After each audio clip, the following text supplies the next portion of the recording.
Houve um tempo em que o nome Gary Busey não era sinônimo de excentricidade ou de comportamentos erráticos em reality shows, mas sim de uma força da natureza que ameaçava redefinir o conceito de atuação visceral no cinema americano. Imagine um ator com a intensidade de um furacão, capaz de tocar, cantar e atuar com uma entrega que o colocou lado a lado com gigantes como Robert De Niro e Dustin Hoffman em uma disputa pelo Oscar. Ele era a grande promessa de uma Hollywood que buscava autenticidade e crueza, o rosto de uma geração que não tinha medo de se sujar. No entanto, em algum lugar entre os tapetes vermelhos e as manchetes policiais, o brilho nos olhos de Busey deu lugar a um olhar que muitos não conseguiam mais decifrar. O que aconteceu com o homem que Hollywood um dia coroou como seu próximo grande herói? Estaríamos diante de uma autodestruição clássica ou de uma das maiores tragédias neurológicas não compreendidas da indústria? Antes de mergulharmos nos detalhes dessa transformação, reserve um segundo para selar sua permanência aqui. O algoritmo de Hollywood é cruel, mas o nosso é movido pela sua curiosidade. Deixe seu like agora e inscreva-se para que possamos continuar resgatando essas trajetórias que o tempo insiste em simplificar. Nascido William Gary Busey em Goose Creek, Texas, a fundação de sua personalidade foi moldada pela vastidão e pela energia do interior americano. Filho de um gerente de design industrial e de uma dona de casa, Gary não era, inicialmente, o estereótipo do artista dramático. Ele era um atleta, um jovem talentoso no futebol americano que frequentou a Pittsburgh State University com uma bolsa de estudos. Foi nesse ambiente de disciplina física e camaradagem que o interesse pelas artes começou a florescer, mas de uma forma periférica. A música foi sua primeira grande fuga. Ele era um baterista talentoso, imerso no ritmo do rock and roll e do blues. Aqueles que o conheceram na juventude descrevem um jovem carismático, cheio de uma energia quase inesgotável e uma vontade férrea de ser notado. Segundo relatos da época, havia nele uma urgência, uma necessidade de expressão que o atletismo não conseguia suprir totalmente. Ao se transferir para a Oklahoma State University, ele finalmente mergulhou no departamento de teatro. Ali, o jovem texano descobriu que sua presença física imponente, combinada com uma sensibilidade artística inesperada, criava uma combinação magnética. Ele não estava apenas interpretando personagens, ele estava tentando entender a própria natureza humana através do palco, um esforço que logo o levaria para longe das planícies do Oklahoma e o jogaria diretamente no epicentro da indústria cinematográfica mundial. A ascensão de Busey em Los Angeles não foi um evento explosivo imediato, mas sim uma construção gradual de respeito entre seus pares. No início dos anos 70, ele começou a aparecer em pequenos papéis na televisão e no cinema, muitas vezes creditado sob o pseudônimo de Ted Jack Eddy.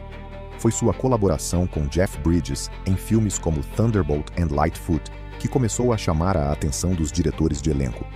A indústria via isso como o nascimento de um novo tipo de character actor, alguém que trazia uma perigosidade palpável e uma honestidade brutal para a tela. Ele possuía uma qualidade crua, algo que não podia ser ensinado em escolas de atuação tradicionais. Os produtores começaram a apostar em sua capacidade de ancorar projetos menores, percebendo que Busey tinha o que em Hollywood se chama de it factor, aquela presença que exige atenção mesmo quando o ator está em silêncio. Ele era o homem comum com uma centelha de loucura ou de gênio, uma dualidade que o tornava perfeito para a era do novo cinema americano, onde a perfeição estética estava perdendo espaço para a realidade imperfeita e texturizada. O auge absoluto chegou em 1978, quando Busey assumiu o papel que definiria sua carreira. Ironicamente, se tornaria o padrão pelo qual ele seria julgado para sempre, Buddy Holly. Para interpretar a lenda do rock, Busey não apenas atuou, ele se transformou. Perdeu peso drasticamente, aprendeu todas as músicas na guitarra e gravou as canções ao vivo durante as filmagens, recusando o uso de dublagens ou trilhas pré-gravadas. O resultado foi uma performance eletrizante que lhe rendeu uma indicação ao Oscar de melhor ator.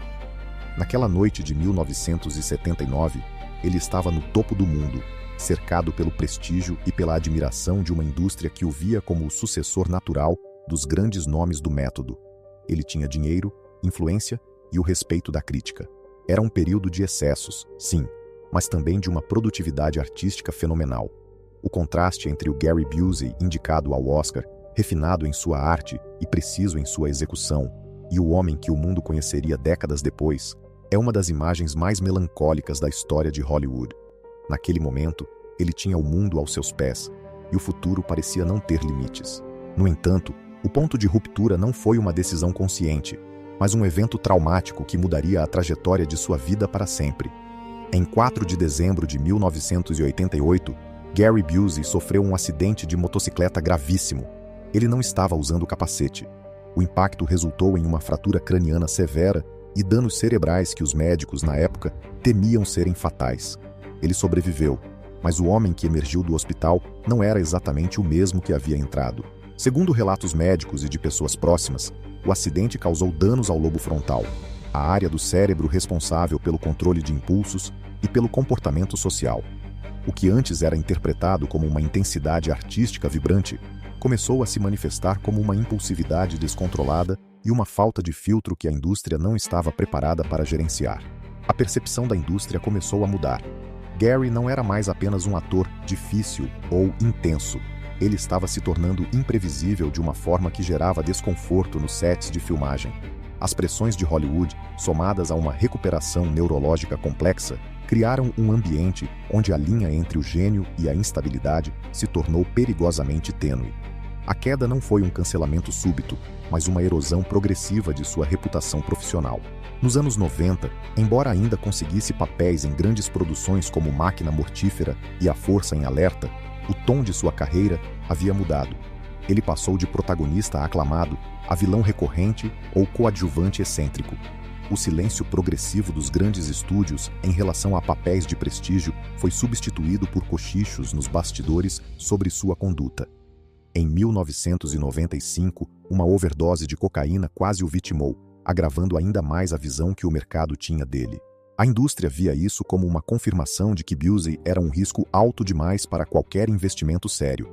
As oportunidades de retorno ao drama de alto nível foram minguando, e ele se viu cada vez mais relegado a produções de baixo orçamento ou a aparições que capitalizavam mais em sua persona pública ruidosa do que em seu talento técnico. A perda de prestígio foi acompanhada por uma mudança na forma como o público o consumia. Ele estava deixando de ser um artista para se tornar um espetáculo de curiosidade, um destino que muitos em Hollywood enfrentam, mas poucos de forma tão pública e drástica quanto ele. As tentativas de retorno de Gary Busey ao primeiro escalão de Hollywood foram marcadas por uma transição desconfortável do cinema de prestígio para o território incerto dos reality shows. No início dos anos 2000, a indústria já não o via como o ator metódico de outrora, mas como uma figura excêntrica, cuja mera presença garantia audiência através do choque. Sua participação em programas como Celebrity Fit Club e Celebrity Rehab with Dr. Drew foi interpretada por muitos como um esforço desesperado para permanecer relevante, enquanto outros viam ali uma tentativa pública de lidar com seus demônios internos. Nesses espaços, ele introduziu ao mundo os seus buseísmos, acrônimos peculiares e metáforas abstratas que, embora divertissem o público, sinalizavam uma desconexão crescente com a norma social. Segundo relatos de produtores da época, trabalhar com Gary era um desafio constante, pois sua imprevisibilidade tornava o cumprimento de cronogramas uma tarefa quase impossível.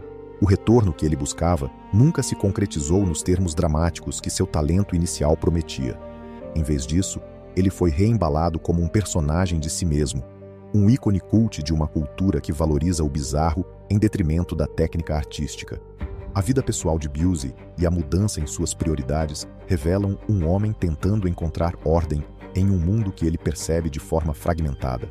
Após o episódio de overdose e o reconhecimento público de suas limitações neurológicas, Gary buscou refúgio em uma espiritualidade própria e no núcleo familiar.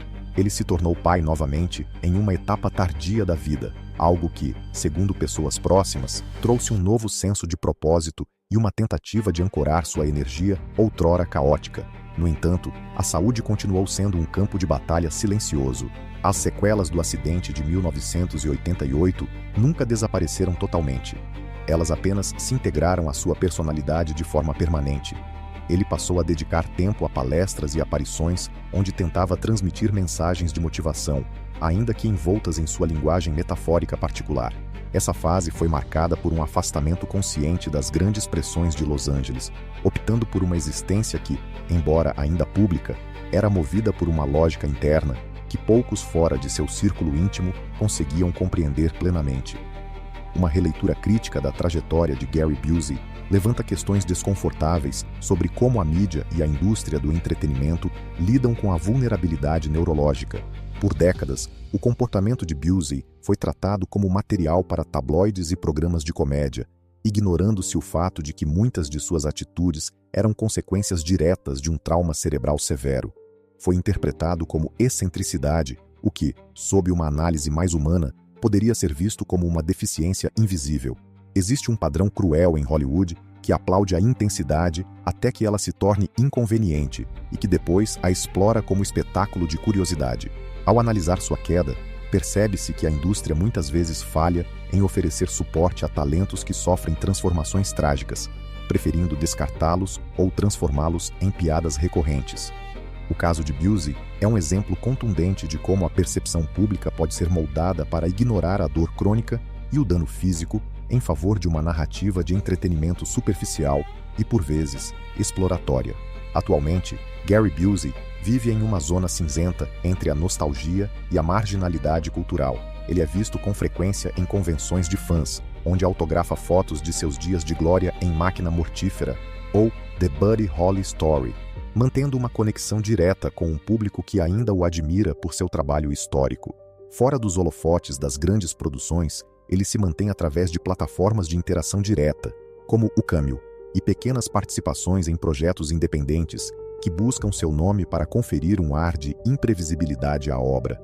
Recentemente, ele enfrentou novos desafios legais e controvérsias que trouxeram seu nome de volta às manchetes de forma negativa, reforçando a percepção de que sua luta contra os próprios impulsos é uma batalha diária e inacabada. Ele não vive no luxo dos grandes astros de sua geração, mas mantém uma presença resiliente, sobrevivendo em uma Hollywood que ele ajudou a construir, mas na qual ele não parece mais encontrar um lugar seguro ou compreendido. A história de Gary Busey é, em última análise, uma lição melancólica sobre a fragilidade da identidade e a natureza impiedosa da fama. Ela nos lembra que o talento mais brilhante pode ser obscurecido por circunstâncias além do controle humano, e que a linha entre o gênio e a incompreensão é ditada tanto pela biologia quanto pela paciência da sociedade. Hollywood é uma máquina de espelhos que muitas vezes distorce o que reflete. No caso de Busey, o espelho se quebrou em 1988 e os fragmentos nunca foram totalmente colados. Ao olhar para sua trajetória, não devemos ver apenas um homem que se perdeu, mas um artista que sobreviveu a uma transformação que teria destruído outros de forma mais rápida. Sua vida nos convida a refletir sobre a empatia que devemos àqueles que, sob o peso da glória e da tragédia, perdem a capacidade de filtrar o mundo. Gary Busey permanece como um lembrete vivo de que, por trás de cada manchete e de cada meme, existe um homem complexo, cuja maior atuação foi tentar permanecer ele mesmo em um mundo que não sabia mais quem ele era.